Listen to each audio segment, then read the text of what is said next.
O Estado.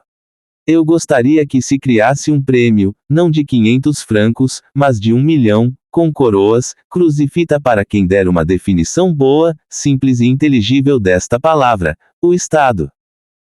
Que imenso serviço prestaria à sociedade. O Estado. O que é? Onde está? O que faz? O que deveria fazer? Tudo o que sabemos é que ele é um personagem misterioso, e certamente o mais solicitado, o mais atormentado, o mais ocupado, o mais aconselhado, o mais acusado, o mais invocado e o mais provocado do mundo. Porque, Senhor, não tive a honra de conhecê-lo, mas aposto 10 por 1 que depois de 6 meses você cria utopias, e se você as cria, aposto 10 por 1 que você encarrega o Estado de realizá-las. E você, senhora, tenho certeza de que deseja do fundo do seu coração curar todos os males da triste humanidade, e que não se incomodaria de forma alguma se o Estado se prestasse apenas a isso. Mas, ó, o infeliz, como Fígaro, não sabe a quem ouvir, nem para que lado se voltar. As 100.000 bocas da imprensa e da tribuna gritam-lhe ao mesmo tempo. Organize o trabalho para os trabalhadores. Remova o egoísmo. Reprima a insolência e a tirania do capital. Faça experimentos com esterco e ovos. Cubra o país com trilhos. Irrigue as planícies. Refloreste as montanhas. Faça fazendas modelo. Faça oficinas harmônicas. Colonize a Argélia. Amamente as crianças. Eduque a juventude. Auxilie a velhice. Envie os habitantes das vilas para os campos. Equilibre os lucros de todas as indústrias. Empreste dinheiro sem juros para quem quiser. Liberte a Itália, a Polônia e a Hungria. Eleve e aperfeiçoe o cavalo de sela. Estimule a arte, providencie-nos músicos e dançarinos. Proíba o comércio e, ao mesmo tempo, crie uma marinha mercante. Descubra a verdade e jogue uma pitada de razão em nossas cabeças. A missão do Estado é esclarecer, desenvolver, ampliar, fortalecer, espiritualizar e santificar a alma do povo. Ei! Senhores, um pouco de paciência, responde o Estado, com um ar lamentável. Vou tentar satisfazê-los, mas para isso preciso de alguns recursos. Preparei projetos sobre 5 ou 6 impostos totalmente novos e os mais benignos do mundo. Você verá o prazer que é pagá-los. Mas então ouve-se um grande grito: ah não! Ah não! Qual seria o mérito de fazer qualquer coisa com recursos? Não valeria a pena chamar-se Estado. Longe de se preocupar com novos impostos, pedimos que retire os antigos. Exclua o imposto sobre o sal, o imposto sobre bebidas, o imposto sobre correio, a concessão, as patentes, as prestações. Em meio a esse tumulto, e depois que o país mudou de estado 2 ou 3 vezes por não ter atendido a todas essas demandas, eu quis mostrar que elas têm sido contraditórias. O que eu alcei, por Deus! Eu não poderia guardar esta infeliz observação para mim mesmo. Aqui estou para sempre desonrado diante de todos, e agora sou visto como um homem sem coração e covarde, um filósofo seco, um individualista, um burguês e, para resumir tudo, um economista da escola inglesa ou americana. Oh! Perdoe-me, sublimes escritores, a quem nada pode deter, nem mesmo as próprias contradições. Estou errado, sem dúvida, e me retrato de todo o coração. Não peço nada melhor, tenha certeza, que você realmente descobriu, exterior a nós, um ser benfeitor e inesgotável, chamado Estado, que tem pão para todas as bocas, trabalho para todos os braços, capital para todas as empresas, crédito para todos os projetos, óleo para todas as feridas, alívio para todos os sofrimentos, conselhos para todas as perplexidades, soluções para todas as dúvidas, verdades para todas as mentes, distrações para todos, leite para a infância, vinho para a velhice, que supre todas as nossas necessidades, antecipa todos os nossos desejos, satisfaz todas as nossas curiosidades, corrige todos os nossos erros, todas as nossas falhas, e dispensa-nos a todos, doravante, da previsão, da prudência, do julgamento, da sagacidade, da experiência, da ordem, da economia, da temperança e da atividade. E por que eu não desejaria isso? Deus me perdoe, quanto mais eu reflito, mais acho que a coisa é conveniente, e anseio por ter, eu também, ao meu alcance essa fonte inesgotável de riqueza e iluminação, esse remédio universal, esse tesouro sem fim, esse conselheiro infalível que vocês chamam de Estado. Peço também que me mostre, que defina para mim, e por isso proponho a criação de um prêmio para a primeira pessoa que descobrir esta fênix. Pois, afinal, serei bem lembrado que essa preciosa descoberta ainda não foi feita porque, até agora, tudo isso que se apresenta sob o nome de Estado é imediatamente derrubado pelo povo, justamente porque não atende às condições um tanto contraditórias do programa. É necessário que seja dito. Temo que estejamos, a este respeito, enganados por uma das mais bizarras ilusões que já se apoderaram da mente humana. O homem é repelido pela dor, pelo sofrimento. E, no entanto, está condenado por natureza ao sofrimento da privação se não aceitar a dor do trabalho. Ele, então, tem apenas a escolha entre esses dois males. Como evitar os dois? Ele encontrou apenas um meio até agora, e nunca encontrará mais que apenas um meio: desfrutar do trabalho de outro. Assegurar que a dor e a satisfação não recaiam a cada um segundo a proporção natural, mas que toda a dor seja para um e todas as satisfações para o outro. Daí a escravidão, daí a expoliação, seja qual for a sua forma, guerras, imposturas, violências, restrições, fraudes, etc. Abusos monstruosos, mas coerentes com o pensamento que lhes deu origem. Devemos odiar e combater os opressores, não podemos dizer que são absurdos. A escravidão está acabando, graças aos céus, e, por outro lado, essa prontidão de que estamos prontos para defender nosso bem faz com que a expoliação direta e sincera não seja fácil. Uma coisa, no entanto, permaneceu. É essa infeliz inclinação primitiva que todos os homens carregam dentro de si para dividir o complexo lote da vida em duas partes, jogando a dor aos outros e mantendo a satisfação para si. Resta saber de que nova forma essa triste tendência se manifesta.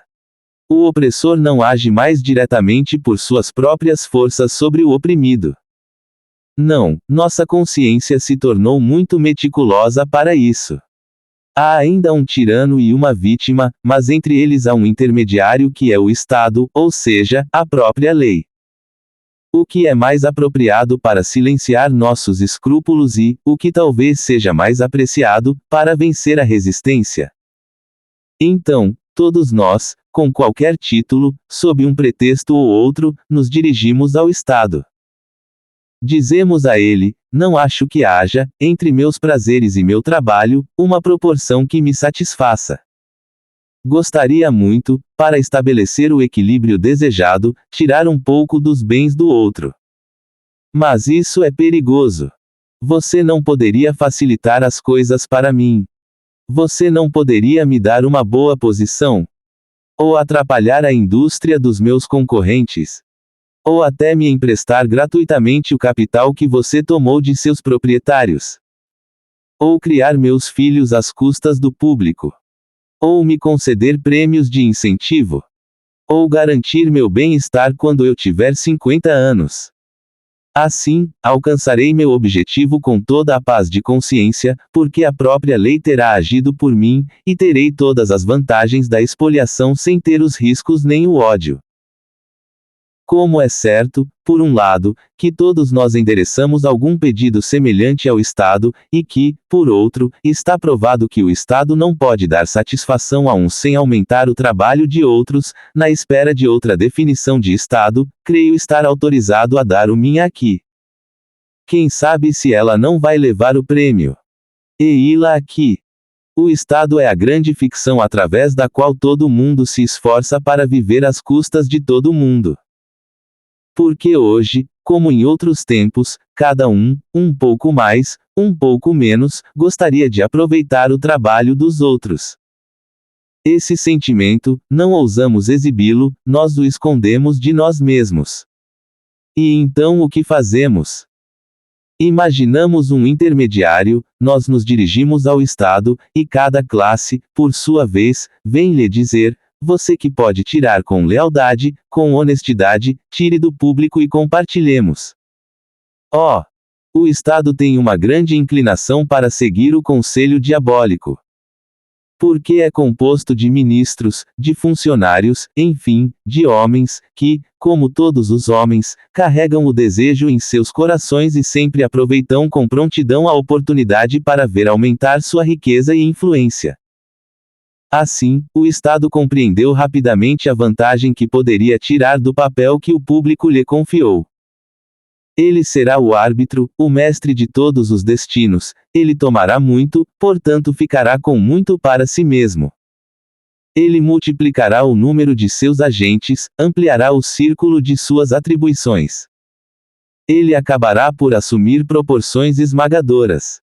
Mas o que resta destacar é a espantosa cegueira do público em tudo isso. Quando os soldados vitoriosos reduziam os derrotados à escravidão, eles foram bárbaros, mas não foram absurdos. Seu objetivo, como o nosso, era viver à custa dos outros. Mas, como nós, eles não falharam. O que pensar de um povo onde parece não haver nenhuma suspeita de que a pilhagem recíproca não é menos pilhagem porque é recíproca, que não é menos criminosa porque é feita legalmente e com ordem, que não acrescenta ao bem-estar público, que, pelo contrário, o reduz, pelo que custa esse caro intermediário que chamamos de Estado? E esta grande quimera, nós a colocamos, para a edificação do povo, no frontispício da Constituição. Eis as primeiras palavras do preâmbulo. A França constituiu-se em república para chamar todos os cidadãos a um grau cada vez mais elevado de moralidade, iluminação e bem-estar. Assim, é a França, ou a abstração, que chama os franceses ou as realidades à moralidade, ao bem-estar, etc. Não é por se exceder na direção dessa bizarra ilusão que nos leva a esperar tudo de uma outra energia que não a nossa. Isso não significa que existe, à parte dos franceses, um ser virtuoso, iluminado, rico, que pode e deve derramar sobre eles seus benefícios. Devemos supor, e de certo bem gratuitamente, que entre a França e os franceses, entre a simples denominação abreviada e abstrata de todas as individualidades e essas mesmas individualidades, há relações de pai para filho, de tutor para aluno, de professor para escola. Eu sei que às vezes se diz metaforicamente, o país é uma mãe terna. Mas para pegar a proposta constitucional em flagrante delito de inanidade, basta mostrar que ela pode ser invertida não só sem inconvenientes, mas até com vantagem. A precisão sofreria se o preâmbulo dissesse: os franceses constituíram-se em república para chamar a França a um grau cada vez mais alto de moralidade, iluminação e bem-estar. Agora, qual é o valor de um axioma onde o sujeito e o atributo podem ser trocados sem inconveniente? Todo mundo entende quando se diz: a mãe amamentará o filho. Mas seria ridículo dizer: o filho amamentará a mãe. Os americanos tiveram outra ideia das relações dos cidadãos com o Estado, quando colocaram no topo da sua Constituição estas simples palavras: nós, o povo dos Estados Unidos, para formar uma união mais perfeita, estabelecer a justiça, assegurar a tranquilidade interna, prover a defesa comum, promover o bem-estar geral e assegurar as bênçãos da liberdade para nós e para nossos descendentes, promulgamos, etc.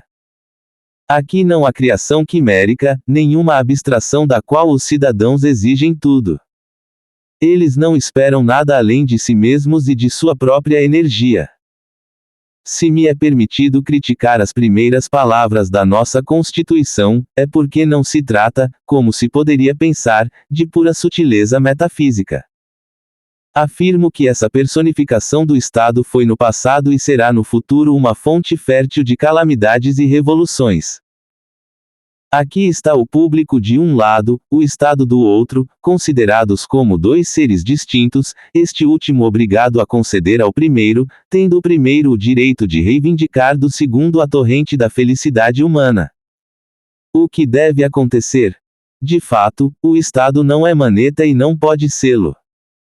Ele tem duas mãos, uma para receber e outra para dar, ou seja, a mão firme e a mão macia. A atividade da segunda está necessariamente subordinada à atividade da primeira. A rigor, o Estado pode receber e não devolver. Isso é observado e explicado pela natureza porosa e absorvente de suas mãos, que sempre retém parte, e às vezes a totalidade, do que elas tocam. Mas o que nunca foi visto, o que nunca será visto e nem pode ser concebido, é que o Estado devolva ao público mais do que dele tirou. É então muito louco que tenhamos à sua volta a atitude humilde de mendigos.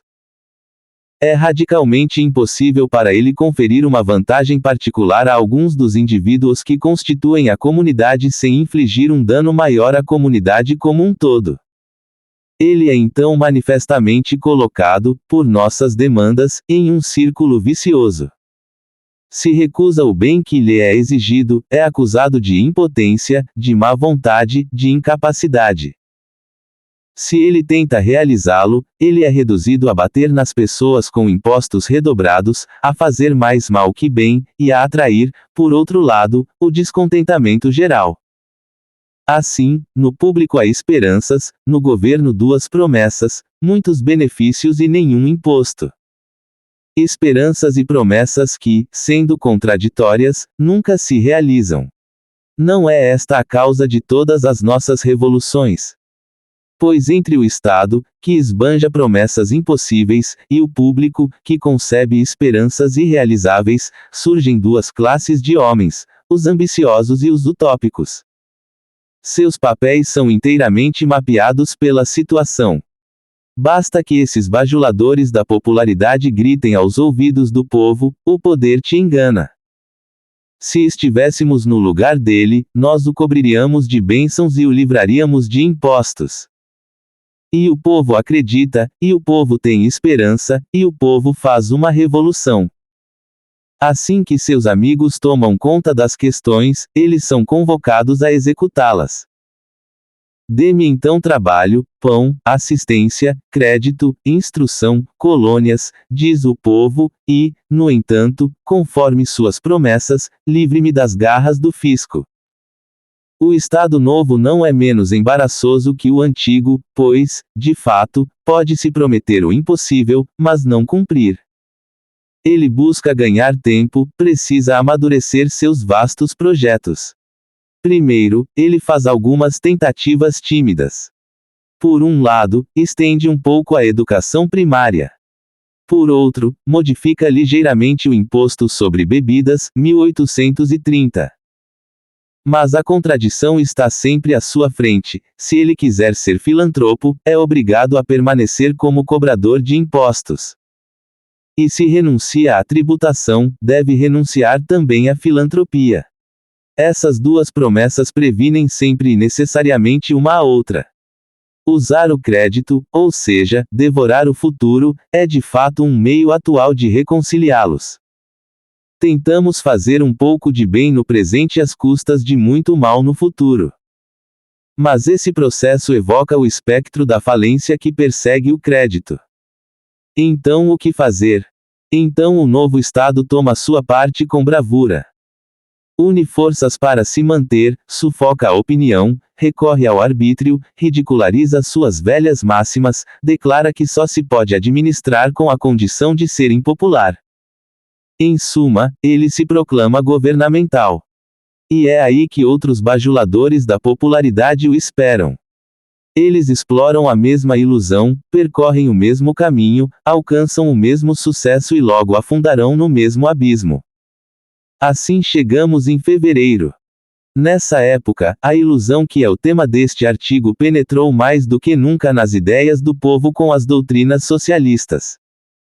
Mais do que nunca, esperava que o Estado sob a forma republicana abrisse amplamente a fonte de benefícios e fechasse a de impostos. Fui enganado muitas vezes, dizia o povo, mas eu mesmo me vigiarei para que eu não seja enganado novamente. O que o governo provisório poderia fazer? O que sempre fazemos em tais circunstâncias, prometer e ganhar tempo.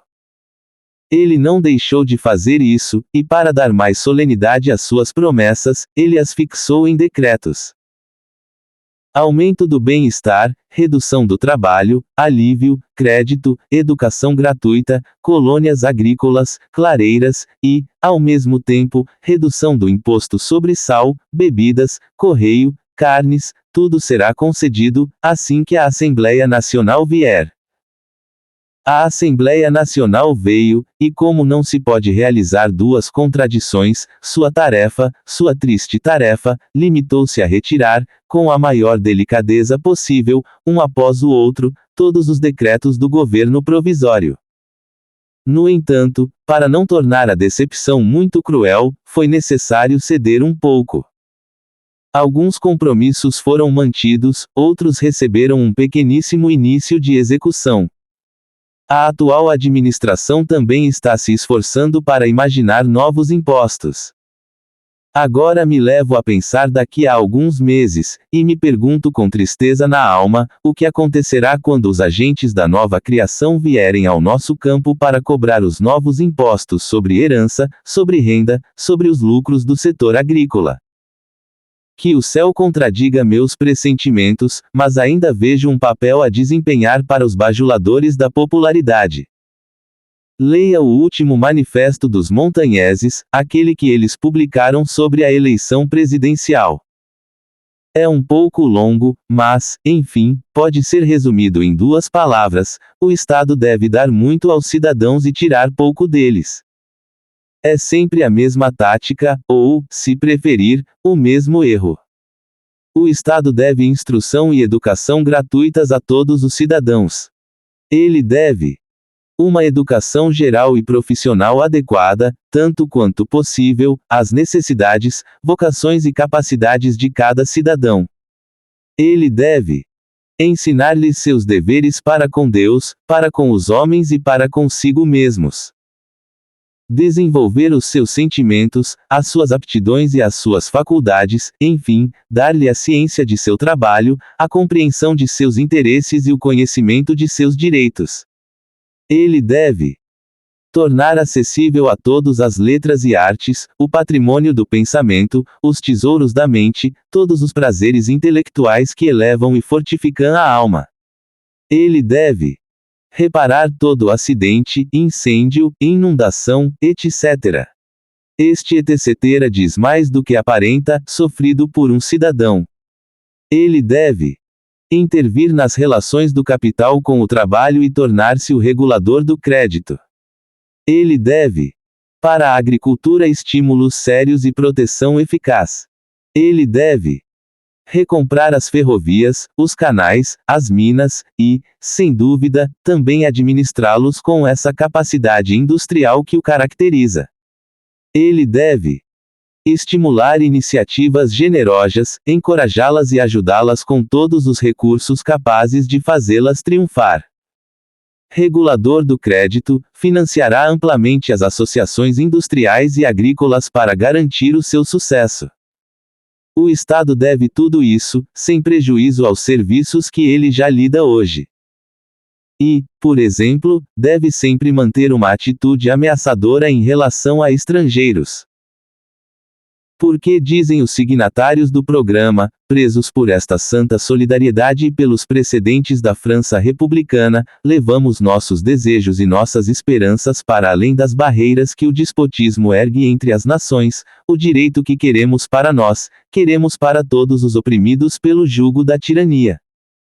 Queremos que nosso glorioso exército ainda seja, se necessário, o exército da liberdade.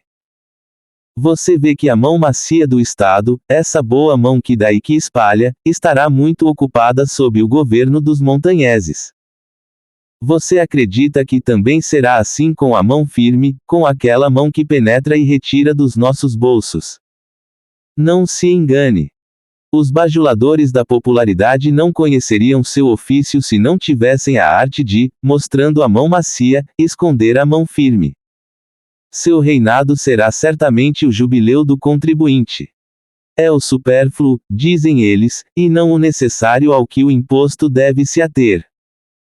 Não será um bom momento quando, para nos encher de benefícios, o fisco se contentar em reduzir o nosso supérfluo. Isso não é tudo. Os montanheses aspiram que o imposto perca seu caráter opressivo e não seja mais que um ato de fraternidade. Bondade celestial. Eu sabia muito bem que está na moda incluir a fraternidade em todos os cantos, mas não fazia ideia de que isso poderia ser colocado no boletim do coletor de impostos. Chegando aos detalhes, os signatários do programa dizem: queremos a abolição imediata dos impostos sobre bens de primeira necessidade, como sal, bebidas, etc. A reforma do imposto sobre propriedade, das concessões, das patentes. Justiça gratuita, ou seja, simplificação de formas e redução de custos. Isso provavelmente tem a ver com o carimbo. Assim, impostos sobre propriedade, concessões, patentes, selos, impostos sobre sal, bebidas, correio, tudo se vai. Esses senhores descobriram o segredo de dar uma atividade ardente à mão macia do Estado por enquanto paralisa sua mão firme. Bem, pergunto ao leitor imparcial, não seria isso infantilidade e, ainda mais, infantilidade perigosa? Como poderia o povo não fazer revolução atrás de revolução uma vez que tenha se decidido não parar até realizar esta contradição, não dê nada ao Estado e receba muito dele? Você acredita que, se os montanheses chegassem ao poder, não seriam vítimas dos meios que usaram para tomá-lo?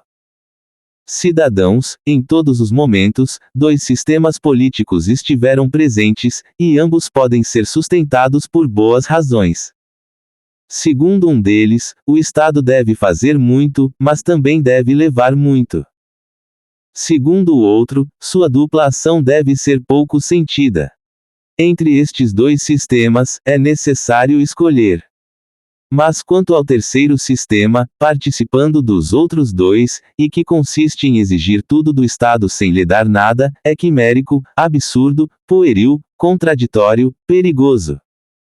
Aqueles que o propõem, para dar-se o prazer de acusar todos os governos de impotência e assim expô-los aos seus golpes, esses bajulam e enganam vocês, ou ao menos enganam a eles próprios. Quanto a nós, pensamos que o Estado não é ou não deve ser outra coisa além da força comum instituída, não para ser um instrumento de opressão e pilhagem recíproca entre todos os cidadãos, mas, pelo contrário, para garantir a cada um o seu, e fazer reinar a justiça e a segurança. L'était la grande fiction à travers laquelle tout le monde s'efforce de vivre aux dépens de tout le monde.